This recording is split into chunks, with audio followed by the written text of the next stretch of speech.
अस्सलाम वालेकुम वरहमतुल्लाहि वबरकातुहू। परिंदों को दाना डालो तो वो शोर मचा के सबको बुलाते हैं और फिर सब मिलकर खाते हैं।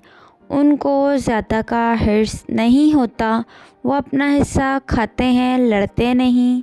जितना ज़रूरत हो खाते हैं और उड़ जाते हैं। उनको पता है रब ने जो उनके लिए लिखा है वो उनको उस तक पहुंचा देगा। अगले दिन फिर अपने हिस्से का रिस्क तलाश करते हैं। उनको पता होता है रब आज भी जो हमारे हिस्से में लिखा है देगा। अगर इंसान की बात की जाए तो हम इंसानों का बस चले तो दूसरों की सारी खुशियाँ अपनी नज़रों से ही खा जाएं। मिलकर बांट कर खाने से इंसानों को लगता है कि उनका हिस्सा कम हो जाएगा। हम अपने हिस्से को छोड़कर दूसरों के हिस्से पर ज़्यादा नज़र रखते हैं। हम दूसरों को खुश होता नहीं देख सकते। हमें दूसरों की चीज़ें ज़्यादा अट्रैक्ट करती हैं।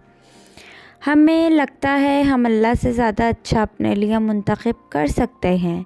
हमें हमेशा रब की दी चीज़ अच्छी नहीं लगती, अपनी पसंद ज़्यादा अच्छी लगती है। हमें लगता है हम रब के फ़ैसले से अच्छा फ़ैसला कर सकते हैं, माज़अल्लाह। इसीलिए हमारी ज़िंदगियां हमारे अपने हाथों ही तबाह हो जाती हैं।